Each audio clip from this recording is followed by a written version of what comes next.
This segment of the news is brought to you by Sun Oil Limited. Welcome back. Police on Grand Bahama investigating the discovery of a badly decomposed body of a male found in the area of Queens Cove. While details are sketchy, Assistant Superintendent of Police Teresita Pinder in a report says shortly after 4 p.m. Thursday, officers were called to the Queens Cove area where they discovered the body through a track road. Investigating officers will await the pathologist's report to determine the exact cause of death and also the identification of the male. Investigations continue. Meantime, 3 males are in police custody after they were allegedly found in possession of suspected cocaine. The search and seizure taking place shortly after 1 p.m. Wednesday. Officers of the Flying Squad unit acting on information and armed with a search warrant went to a home on Hearn Lane where they conducted a search and subsequently discovered a quantity of suspected cocaine. 3 males were arrested and investigations continue. While supporting amendments to the Bail Act, Senator Lisa Bostwick-Dean yesterday spoke to the negative impact of those convicted for possession of small amounts of marijuana. This has been a hot topic of discussion in recent times, particularly as the Prime Minister announced that the government will seek to expunge the records of those convicted of having small amounts of the substance starting next year. And it is another circumstance which I think often arises or gives rise to some injustices to, in particular, the less fortunate members of our society who do not have access to attorneys when they come before the courts. And that is the issue of the possession of marijuana for personal use, or hemp and cannabis. She adds that this sadly affects many of the country's young men. Scholarships are lost, jobs are lost. And even if you're in the position to begin to turn your life around, you have to produce a criminal record for your would-be employer, and there it is, you have a drug conviction. You can't get work. You may have been one of the brightest in your school, but you didn't have enough money to get a lawyer. And so now you're confined to perhaps being a laborer. Nothing wrong with that, but you may have had an opportunity to do something else in life, anything else, but you can't get a job. Now, nearly a month ago, Dr. Minnis announced that the government is considering the legalization of a hemp industry.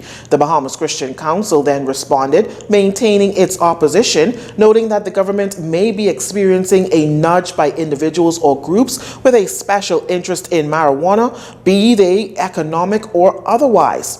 That said, Senator Bostwick-Dean says individuals must be guided on how they are engaging in this discussion since it's a complex and varied issue.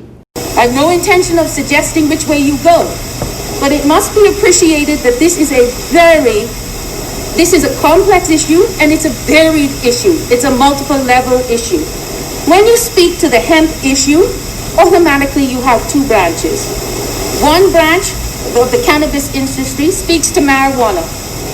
The cannabis plant Genesis, which has the chemical compound THC. That is the drug which causes the hallucinatory effect. That is just one limb of the hemp discussion. The second limb of the hemp discussion is the cannabis plant, which does not have THC or very minimal trace amounts. This may or may not have the chemical compound CBD, which can also be used for medicinal purposes. It is non-hallucinatory. It is not marijuana. So the first thing is, when you speak about the hemp industry, you must be careful not to make broad statements which encapsulate both. Senators debated and passed amendment to the Bail and Juries Act yesterday. And Progressive Liberal Party leader Philip Davis and other senior members of the PLP toured the Tin Furls, the pop-up food park for food trucks and vendors on the grounds of the Dundas Theatre, where Bahamian entrepreneurs get to showcase their culinary skills. Mr. Davis says that tour was very impressive and a demonstration of how innovative and creative young Bahamians are. All they need is the support and the provision of resources that ought to be provided to them, and you'll see where we are going. What we have here is an amazing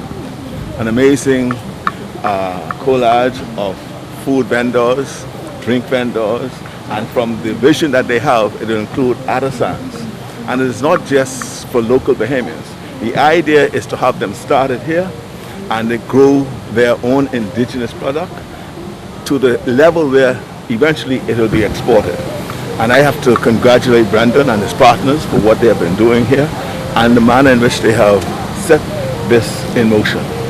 It's nothing short of amazing, inspiring to see young Bahamians not only empowering themselves, but seeking to empower others. Asked if placing focus on small businesses is a part of the party's action plan for the next election, Mr. Davis says this. This is it, and we are looking at what is happening to small businesses and my small business stores to understand their plight, to understand their challenges. That's the only way we will know what we have to do when we are in power, when we have this government, what we have to do for them.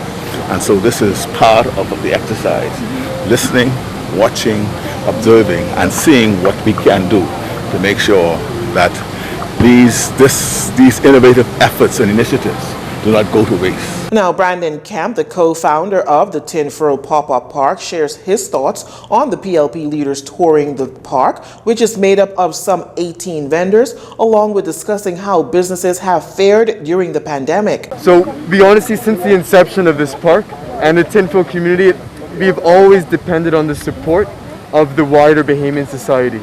So anytime that people are willing to come and see what we're doing, be inspired by it. According to Mr. Kemp, he and his team sees the pop-up park as a major part of the Bahamian economy. You're watching JCN News. Stay with us. This segment of the news has been brought to you by Sun Oil Limited.